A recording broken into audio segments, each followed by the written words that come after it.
Fala, turminha, tudo bem com vocês? Espero que estejam todos bem, com saúde, não só vocês, mas todos os seus familiares, tá? Na aula de hoje, módulo 5, né, para finalizar o nosso módulo 5, o último tema, eu vou falar sobre a Igreja Católica, né? Nós estamos no tema feudalismo e tratamos, né, da relação entre a nobreza e os camponeses, né? E as relações também entre nobre com nobre, que é aquele nome que a gente dá de suzerania e vassalagem, né? Ou, né, aquela relação de reciprocidade, eu dou terra e você me dá fidelidade. Lembrando que a relação do nobre com os camponeses é aquela relação de poder em que o nobre garante trabalho ao camponês, mas esse camponês tem que pagar alguns impostos para esse nobre, o senhor feudal. Quando o camponês, na maioria das vezes, não conseguia pagar esses impostos, ele acaba se tornando servo. Bem, a gente está dando muito protagonismo, né, aos nobres, ao rei, que virou um personagem simbólico, né? Mas está faltando eu falar do personagem principal da era feudal, que é a Igreja Católica Apostólica Romana. Para falar da Igreja Católica, eu utilizo essas três palavrinhas: fé, medo e poder. Eu digo que é a união da fé mais o medo gerará o poder da Igreja Católica nesse período feudal. Quero deixar bem claro a vocês que é uma Igreja Católica do século XV, do século X, né? Então é de 1000 anos atrás. Nada relacionado com a Igreja Católica que temos hoje. A Igreja Católica ela passou por muitas mudanças e transformações que faz com que ela seja o que é hoje, né? Uma igreja que propaga a fé, uma igreja que não tem nenhuma das atitudes que eu vou citar aqui agora para vocês. Beleza? Espero ter deixado claro isso. Então, bora para a aula Igreja Católica. Bem, como eu falei para vocês, né? A fé, aqui a igreja ela vai utilizar um mecanismo de propagação dessa fé, né? Essa fé da Igreja Católica, né, vai através, obviamente, dos seus ensinamentos, né? Mas como será feito esses ensinamentos? Como que a igreja propaga essa fé? Através do poder da palavra. O sermão, né? Quem aqui nunca ouviu aquela frase, né? Não sei, né? Vocês são muito jovens, eu sou meio velho, né?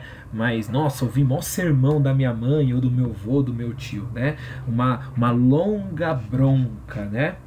Ora, sermão vem daí, desse período, né, em que o padre ele ficava explicando para os fiéis toda a Bíblia, né, as passagens bíblicas dos apóstolos, do Novo Testamento e do Antigo Testamento. Uma outra forma de você ter um ensinamento, né, da Igreja Católica da época, né, uma outra forma de ensinamento, são as imagens. Quem aqui já frequentou ou frequenta a Igreja Católica, nós vemos os vitrais, por exemplo. Os vitrais eles contam histórias, né, passagens da Bíblia, não só os vitrais, mas as imagens, as estátuas, e também você encontra pequenos quadros, né, mostrando a propagação, ou na verdade, o caminho de Cristo até a cruz. Né? Você tem as imagens para poder ensinar as pessoas, e também na época você tinha o teatro. O teatro também é uma forma de eu passar essa mensagem da fé católica, a interpretação da Igreja Católica em relação a Deus. E por que ela utilizava esses três, né, mecanismos, né? A palavra, né, o sermão, as imagens e o teatro? Porque eu tenho uma população analfabeta. A maior parte da população é camponesa ou são servos. Eles não têm nenhum tipo de escola ou ensinamento, eles não sabem ler a Bíblia. E mesmo se eles soubessem a sua língua local, por exemplo, o francês, o alemão, eles não iam conseguir ler a Bíblia, porque a Bíblia é escrita em latim. Portanto, o acesso à Bíblia é muito restrito, fica somente com o padre. E além disso, né, eu tenho uma população analfabeta, por isso que então eu tenho esses mecanismos de eu propagar a fé. Certo? Bem, vamos então para a próxima etapa, o medo. A Igreja Católica lá do século X, no mundo feudal, ela usou mecanismos de propagação do medo para garantir que ela tivesse controle dos seus fiéis, né? Para as pessoas terem medo, é fundamental eu ter uma representação desse medo, uma representação de um lugar que eu não quero ir. Ora, quem aqui nunca ouviu falar, né, do diabo ou da coisa ruim, enfim, tem muitas terminologias, né? Bem, se você for pegar a Bíblia, não tem nada que descreve como que é essa figura. A figura que nós conhecemos hoje, que é essa aqui do lado, né? Coloquei uma figura, né, um pouquinho menos, né, aterrorizante. Ela foi criada no século V. É uma criação do século V. Você não tem uma descrição na Bíblia como que é o conhecido Lúcifer, né? Que ele era um anjo que vivia no céu e ele foi expulso por Deus. Quem conhece um pouquinho da Bíblia, né? Ou tiver o papai e a mamãe que conhece mais, ele pode te contar essa história, né? Lúcifer era o anjo mais querido por Deus, ele foi expulso e é ele, né? Que a gente chama, né? O diabinho, né? Então, essa imagem desse ser, ele foi criado no século V. É fundamental ter a criação dessa imagem para propagar medo. Se você não respeitar a Igreja Católica, você vai conviver com esse tipo de gente, com esse tipo de pessoa, com esse tipo de imagem, com aquele mundo, né? Um outro mecanismo de medo é o castigo de Deus. E como eu sei o castigo de Deus? Às vezes através das doenças, né? As doenças, elas vão servir, né, como um castigo, um sinal de Deus. Né? Você tem essa interpretação. Se você está saindo do caminho de Deus ou das regras da Igreja Católica, né, que ela é a religião cristã da Europa naquela época, a única, né, você não está respeitando Deus. Então Deus está te castigando. Você tem essa doença porque Deus te castigou. Esse mal que aconteceu com você é porque você cometeu alguma falha com a Igreja Católica, certo? Então essa é uma forma de justificar as coisas ruins que acontecem com as pessoas e também uma forma das pessoas terem medo, né? E aí, obviamente, as pessoas vão até a igreja tentar de alguma forma se reconciliar com Deus. Um outro mecanismo que as pessoas tinham medo é de serem expulsas da igreja. A gente chama isso de excomungação. Nome feio, né? Isso aí, nome do meu filho. Ai, saudade de vocês fazer essas brincadeirinhas na sala de aula, né? Enfim, vamos seguir. Excomungação é quando alguém era expulsa da igreja católica. Essa é uma pessoa excomungada. As pessoas tinham medo disso porque não ser católico, não estar na igreja católica é condenação, né? Você não está no caminho de Deus, do Deus cristão. Uma outra forma também de propagar o medo é essa perseguição a certas pessoas que cometem algumas práticas que não são aceitas pela igreja. Algumas práticas, por exemplo, da cultura germânica. Lembra? Cultura germânica ou os bárbaros? Por exemplo, usar incenso era proibido, né? É algo que vem da cultura germânica. Utilizar banhos de ervas, né? Você tomar banhos de ervas também pertence à cultura germânica. E a Igreja Católica no período considerava aquilo bruxaria, né? E aí você tem essa perseguição nessas práticas germânicas, né? Essas pessoas que têm essa prática, e elas são levadas à condenação na fogueira, né? Então é essa forma que a igreja, ela, através do medo, ter esse controle das pessoas, né? Ali no slide anterior você tem a questão da fé, mas junto com a fé você tem essa questão da propagação do medo. É fundamental as pessoas terem medo, temor é diferente, tá? Temor é outra coisa, beleza? Mas ter esse medo, né? Medo é você não ter controle de si, né? Você não ter controle daquilo que você está fazendo, né? Você perde um referencial, né? E aí você é facilmente coagido, né? Através das regras da Igreja Católica. Uma coisinha que eu queria comentar com vocês, bem, no próximo slide vai ter a imagem de uma condenação na fogueira, um desenho de época.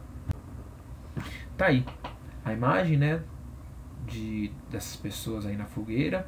Perceba que você tem essa coisa escura, né, essa seria a representação, né, do diabo, que você pode interpretar que está levando a pessoa à fogueira, né, meio que justificando porque essa pessoa está na fogueira. Mas percebam nesse desenho aí algo interessante. São três mulheres na fogueira, né? E aí, através disso, eu gosto de tratar dessa pauta, né? Dessa questão da mulher no mundo feudal, na Idade Média, tá? É na Idade Média que nós vamos ter a justificação religiosa que a mulher é inferior ao homem. A igreja, ela propagava isso, né? Essa inferioridade da mulher em relação ao homem. E por que a igreja ela fazia isso? E quais seriam as suas justificativas, melhor dizendo, quais eram as justificativas da igreja para poder justificar algo desse tipo? Vamos lá para o próximo slide para ficar claro para vocês. Bem, Nessa imagem aí, né, você tem Adão e Eva, o ser humano no paraíso, né? Quem é que come a maçã e convence Adão a comer a maçã? Eva. Eva morde a maçã. Portanto, se o ser humano, se o homem saiu do paraíso, a culpa é da mulher. Portanto, a igreja ela justificava essa subordinação da mulher em relação ao homem, e nós sabemos hoje que isso não faz o menor sentido, né? O homem também tem culpa, o homem também sabia da regra e comeu da maçã. Também, uma outra questão da época, as mulheres consideradas bonitas, elas não podiam sair na rua, porque elas eram algum tipo de sedução. A sedução. A beleza era algo que a Igreja Católica ela considerava algo do demônio, do diabo, né? Porque ela acabava, a beleza de uma mulher acabava atiçando o homem. Não faz o menor sentido essa lógica para nós hoje, na sociedade que nós vemos hoje, mas naquela época era assim, e ainda tem poucas pessoas, poucos grupos que ainda defendem esse tipo de ideia, que até a própria igreja refuta, não só a igreja católica, mas outras igrejas refutam esse tipo de ideia, né? O homem e a mulher, eles têm direitos e tratamentos iguais e tem que ser assim sempre, certo? Beleza? Para finalizar, senhoras e senhores, tá aqui o próximo slide, né? Em que eu faço a junção da fé com o medo. O que dá nessa junção, né, entre fé e medo? Poder. É daí que emana o poder da Igreja Católica. O poder ideológico e o poder social. O que seria o poder ideológico? Ela comanda o mundo das ideias. Aquilo que é certo e aquilo que é errado. Ela comanda a lógica da sociedade. Se você está doente, é porque Deus está te castigando. Percebam? Ela comanda a cultura da época, o teatro, os livros, o que pode circular, o que não pode circular, passava pela igreja. Ela tinha esse controle, então, do mundo das ideias, o mundo ideológico. E ela tinha esse controle social. Ela condenava, ela era a lei.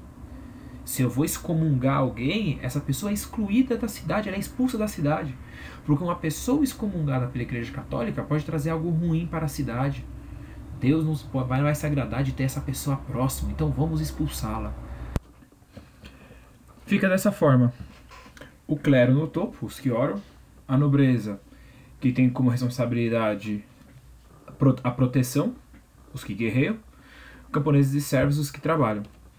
E aí fica a pergunta, por que o clero está no topo? Por que não é o senhor feudal, que tem seu exército? Tá ali, nobres, aqueles que guerreiam, aqueles que têm exército. O clero não tem exército. Por que o clero fica acima de toda a nobreza, incluindo, obviamente, o rei? A resposta está nesse mapa aqui que nós vimos quando nós estávamos ainda na escola. Olha lá. Cada círculo ali é um feudo. Esse aí é o mapa da Europa feudal. Mostra, então, que o feudalismo é um momento em que a política está fragmentada. Portanto, cada feudo tem sua lei, peso, moeda e medida. Só que tem uma única coisa que os une, uma única coisa que eles acabam se identificando. O que é essa coisa? Religião, a Igreja Católica.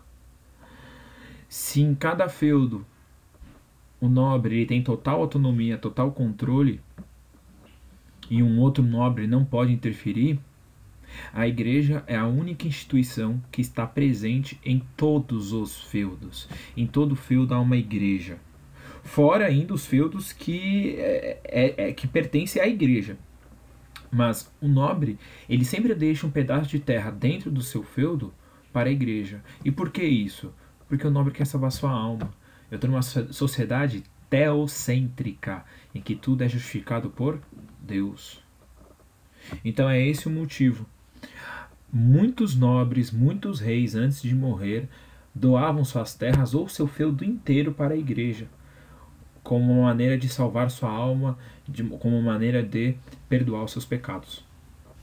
Por isso que a igreja está no topo. A igreja, ela é a instituição que tem a maior quantidade de terra. E nós vimos na aula de hoje que ela tem o domínio ideológico e o domínio social. Ela tem esse controle total. Por isso que ela está no topo da sociedade feudal. Ó, até rimou. Beleza? Certo? Bem, turma, então vamos para a última parte aí da nossa aula, que serão as atividades. Tudo bem? Bora lá. Tá aí, turminha. Módulo 5, os exercícios, atividade 3, testes e o em casa. Pedir a vocês que pausem o vídeo e tentem fazer. Na sequência vão vir as respostas para você conferir. Caso você tenha alguma dúvida, só dá um oi lá no chat da escola que eu te ajudo, eu te instruo. Se tiver com uma dúvida aí em uma resposta, você copia a sua resposta lá no chat, mas indica para mim, por favor, qual atividade, ou teste, ou qual exercício do em casa, para que eu possa te instruir. Tudo bem? Beleza? Tá certo então. Então, bom exercício para você, e aí nos próximos slides eu vou oferecer as respostas, eu vou explicar. Então peço que você seja honesto, tá? Deus tá vendo, hein? Ó. Peço que você seja honesta e faça primeiro os exercícios e depois dá uma conferida aí nos próximos slides. Tudo bem? Beleza? Isso aí, bom trabalho então. Bem, turma, nessa atividade 3 tem ali o fragmento atribuído um discurso do São Eloy. Ah lá, página 181. Que ninguém acredite nas adivinhadoras e nem se sente para ouvir seus cantos, porque são obras diabólicas. Que ninguém, na festa de São João ou de outras festas dos santos, por ocasião dos solstícios, pratiquem danças ou saltos, carolas ou cantos diabólicos. Letra A. O que o fragmento revela sobre a postura da Igreja Católica no cotidiano das pessoas? Ora, revela o julgamento, a condenação da Igreja. O que ela condenava diabólico? Essas práticas ligadas à adivinhação, assim como não gostava de cantos, nesse período aí que ele determina nas festas de São João, na época desse solstício. Tudo bem? Letra B. Qual o peso que uma prática tinha ao ser considerada diabólica?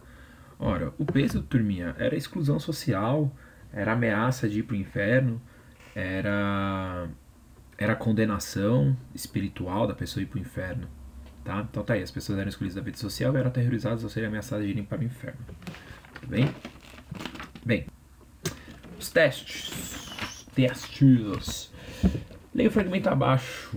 Tá lá, o progresso era dolorosamente lento, medido não em anos, mas em gerações. Pouco a pouco, o poder veio para as mãos dos senhores locais, entrincheirados em suas fortalezas, guerreando com seus vizinhos e dominando os mais fracos, que viviam sob a sombra deles. Alguns senhores governavam com justiça, enquanto outros dominavam pelo terror e tirania, mas seus contratos não escritos com seus dependentes tinham duas faces: proteção e manutenção em troca de fidelidade e serviço. Assinale a alternativa que melhor expressa o que o fragmento descreve o que você aprendeu sobre o feudalismo, sobre o sistema feudal. Ó a letra A. O feudalismo foi um período de mudanças lentas e os senhores feudais tinham como dependentes vassalos e servos, cada um com uma maneira de dependência. E essa é a resposta correta. Letra B. Por que a letra B está errada? C e a D. Eu vou explicar. O feudalismo foi um período no qual só havia dependências entre senhores feudais e servos? Não. Tem os vassalos também, como está lá na alternativa A. C. Como o feudalismo era um sistema de poucas mudanças, os senhores feudais sempre abusavam de seu poder junto àqueles que dependiam deles. Está errado. O vassalo dependia do senhor feudal, mas ele não abusava, porque o vassalo era um nobre, a relação de suzerania e vassalagem entre nobres. Quem prestava manutenção e proteção eram os servos. Não, está errado. Enquanto os senhores feudais oferiam fidelidade de serviço? Não, senhoras e senhores, é o inverso aqui. Tudo bem? 2. Sobre a produção econômica e as relações sociais que existiram na Europa Ocidental durante os primeiros tempos do feudalismo, assinale a alternativa incorreta, a alternativa errada. A relação de trabalho predominante na sociedade feudal era servidão, relação que mantinha os trabalhadores presos à terra e subordinados a uma série de obrigações, impostos e serviços. Tá certo. Então, se tá certo, você não vai assinalar, porque você tem que assinalar errada. B. Entre as obrigações que os camponeses tinham, algumas eram ligadas à Igreja Católica, e ao clero. Correto, turma. As obrigações que eles tinham, algumas eram ligadas à Igreja. C. A produção feudal era predominantemente voltada ao comércio. Pá! Não, turma, não tem comércio. É agricultura de subsistência, por causa das invasões. As pessoas ficam presas no feudo. Não tem como elas saírem, fazer comércio. Então, então os senhores feudais começam a produzir para sua sobrevivência. 2C. Tá? AD, relação de ajuda mútua, chamada de suzerania e vassalagem, estabeleceu os princípios básicos que norteavam as relações entre nobres, que cediam terras e nobres que as recebiam. Tá certíssima a letra D, tá? Então você não assinal. 3 do Enem, adaptada. Quando ninguém duvida da existência de um outro mundo, a morte é uma passagem que deve ser celebrada entre parentes e vizinhos. O homem da Idade Média tem a convicção de não desaparecer completamente, esperando a ressurreição, pois nada se detém e tudo continua na eternidade. A perda contemporânea do sentimento religioso fez da morte uma provação aterrorizante, um trampolim para as trevas e o desconhecido. Ao comparar as maneiras como as sociedades têm lidado com a morte, o autor considera que houve um processo de... Letra A. Comercialização das crenças religiosas? Não, gente. Crenças religiosas na Europa só tinha a Igreja Católica. B. Aumento do medo das gerações atuais em relação à morte. Muito bem. Letra B é a correta. Letra C. Separação entre religião e ciência? Não, turma. A maneira como a sociedade tem lidado com a morte, eu considero que houve um processo de... Aqui ele não fala separação entre religião e ciência. A interpretação sobre o cotidiano era feita através de Deus. Você não tinha explicação científica. A ciência era justificada pela religião. Por que chove? Porque Deus quer. Por que está relampejando? Porque Deus quer. Perceba? Então você tem aí uma fusão, na verdade, não uma separação. Diminuição da mortalidade de maneira geral? Não. A gente viu aqui outros exercícios em que você tem a morte de muitos camponeses e servos. Tem lá atrás, turminha, na página 183, exercício 4, a alternativa que descreve melhor a diferença entre a sociedade de ordens e as sociedades de classes sociais. Turminha, aqui, sociedade de ordens é aquela sociedade estamental que não tem mobilidade. Uma sociedade de classes é o que tem mobilidade, é o que tem movimento. Portanto, é isso que você vai ter que achar. Vamos ver. Na sociedade de ordens, o clero é o grupo social mais importante. Na sociedade de classes, os proprietários de terras compõem o grupo mais importante. Pá! Não, senhores e senhores, não necessariamente. Na sociedade de classes sociais, como você tem essa mobilidade, varia.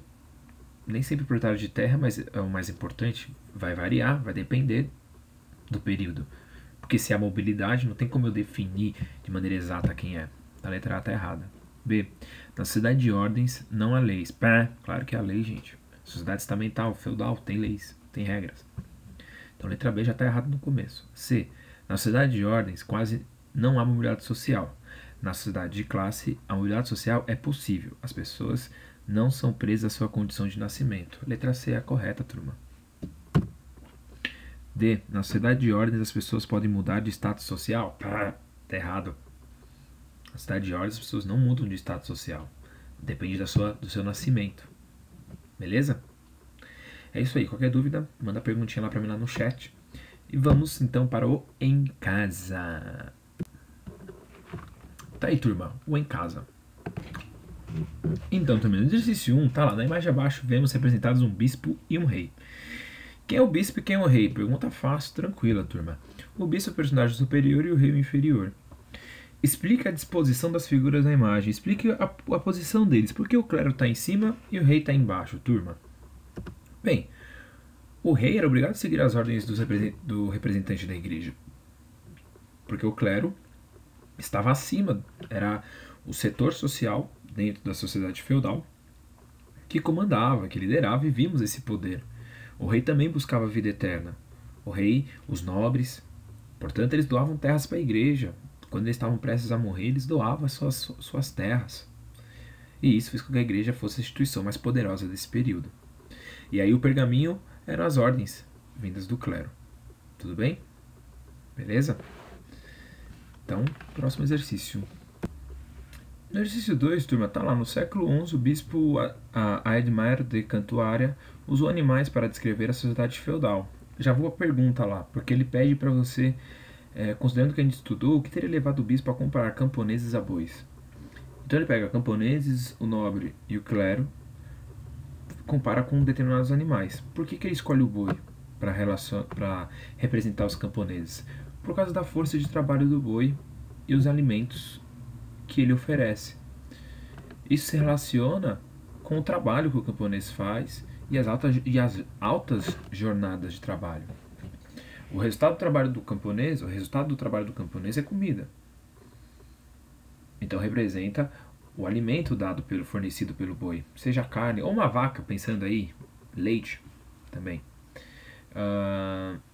E a sua força desse animal, de um boi, está relacionado à quantidade de horas que o camponês suporta no trabalho dele. Beleza? Bora lá para o exercício 3. Turminha, o exercício 3 tem aí 2 fragmentos. E na letra A fala: os fragmentos se opõem ou têm posição semelhante sobre a vida dos servos? Explique. Os fragmentos, galera, têm posições semelhantes, pois vamos falar da vida difícil dos servos e das poucas esperanças que eles têm de vida. Demonstram muito bem as suas dificuldades. E aí a letra B, ela fala o seguinte: considerando que você estudou e as informações do fragmento, por que o povo vivia permanentemente no temor do amanhã? Por que eles têm o medo do amanhã? Porque eles não sabem se vão viver, não sabem se vão sobreviver. Porque os recursos eram poucos, gerando medo da fome e de ficarem doentes. Explique o trecho grifado do segundo fragmento, está lá. Suas esperanças de uma vida melhor voltavam-se para os céus. Olha, turminha, o trecho mostra então que eles não têm uma expectativa de um futuro melhor. Eles não acreditam que as coisas vão mudar. Porque pensa, a sociedade é estamental também. Eles não têm mobilidade social, não tem como alcançar melhorias. Então, eles apelavam ao quê? A vida espiritual, a crença de uma vida após a morte, e que era, obviamente, disseminada pela igreja como uma forma de fazer com que eles aceitassem essas condições péssimas de vida. A igreja aqui fazia um trabalho muito interessante para que não ocorressem rebeliões. Ela falava: fica tranquilo, meu filho, minha filha, mas no futuro você vai ter a vida eterna, a salvação e assim por diante. Tudo bem? No 4, turma, ela é um resumo dessa segunda parte do módulo 5, que é sobre a Igreja Católica: fé, poder e medo, sobre aquela aula lá. Então a resposta aí bem completinha, bem bacana para você fazer, ó. O título se refere à forte mentalidade religiosa que há no período feudal. O alcance da ação católica influenciava na forma de pensar e acabava impondo seus valores e ensinamentos. Sendo assim, esse trecho é um resumo do controle da igreja. E aí, eu acabei descrevendo para vocês cada palavra aí: o medo, o poder e a fé. O medo, porque temia-se os representantes de Deus, temia-se ir para o inferno, então tinha que respeitar aqueles que falavam em nome de Deus. Poder, porque as pessoas eram controladas pela igreja, suas atitudes eram todas fiscalizadas. E poder, porque a igreja ela tinha essa autonomia, essa condição de levar as pessoas à morte, de prendê-las, torturá-las. Beleza? Última questão, turma. Última questão? Isso, última questão. Leia os fragmentos abaixo e responda as questões. Mais uma vez, 2 fragmentos que fala sobre a expressão caça às bruxas. E vamos lá, considerando o que você leu nos fragmentos, em que circunstâncias vem sendo utilizada a expressão caça às bruxas? Bem, o termo vem sendo utilizado, turma, para designar, representar perseguições a pessoas ou grupos com a intenção de intimidá-las ou puni-las por ações que contrariavam os costumes da época. Toda época tem seu costume. E aí, no período feudal, surge esse termo, caça às bruxas. Mas isso sempre vem acontecendo, essa perseguição a determinados grupos, dependendo da época em que você vive. Esse caça às bruxas aqui existem até hoje. Por exemplo, por causa dessa pandemia do coronavírus, algumas pessoas que, por falta um pouco de conhecimento, não podia ver uma pessoa oriental na rua que achava que aquela pessoa estava com coronavírus, sendo que o coronavírus ele não necessariamente representa, ele não atacava somente orientais, chineses. E muitas pessoas, muitos brasileiros visitaram Itália, França, Alemanha, que hoje estão com, com muitas pessoas com esse vírus. Entendem? Teve um período aqui pequeno, mas teve um período em que você não podia ver japonês na rua, pessoas orientais de olho puxado, porque aí China estava tendo essa popularidade, então tudo era chinês, olho puxado, então agora era chinês, né? Então teve esse caça às bruxas, teve relatos de pessoas orientais que foram violentadas no metrô, certo? Beleza? Então é um termo que vai se adaptando com a sua época. Beleza, turma? Qualquer dúvida, manda lá no chat. Beleza? Então um grande beijo, um grande abraço e até a próxima aula, que vai ser o módulo 3. Tudo bem? Lembra que eu pulei? Agora eu vou falar do módulo 3, falar do mundo muçulmano. Tá bom, turminha? Espero vocês. Até mais. Abração.